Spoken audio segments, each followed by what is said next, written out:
ত্রয়োদশ জাতীয় সংসদের সাধারণ নির্বাচনে নির্বাচিত মাননীয় সদস্যবৃন্দ, আসসালামু আলাইকুম। আপনাদেরকে আন্তরিক অভিনন্দন। এখন আপনাদেরকে শপথ বাক্য পাঠ করানো হবে। আপনাদেরকে অনুগ্রহ করে দাঁড়িয়ে শপথ পাঠ করার জন্য অনুরোধ করছি। উল্লেখ্য যে আমি শব্দটি উচ্চারণের পর মাননীয় সংসদ সদস্যগণ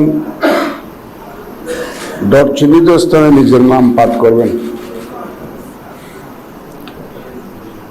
আমি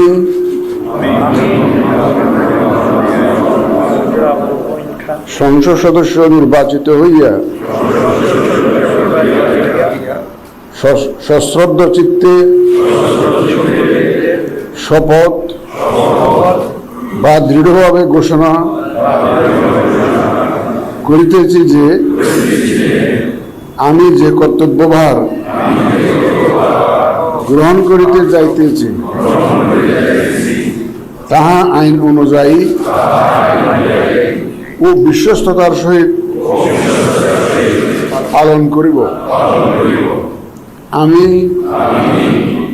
বাংলাদেশের প্রতি অকৃত্রিম বিশ্বাস ও আনুগত্য পোষণ করিব এবং সংসদ সদস্যরূপে আমার কর্তব্য পালনকে ব্যক্তিগত স্বার্থের দ্বারা প্রভাবিত হইতে দিব না। ধন্যবাদ আপনাদের সবাই।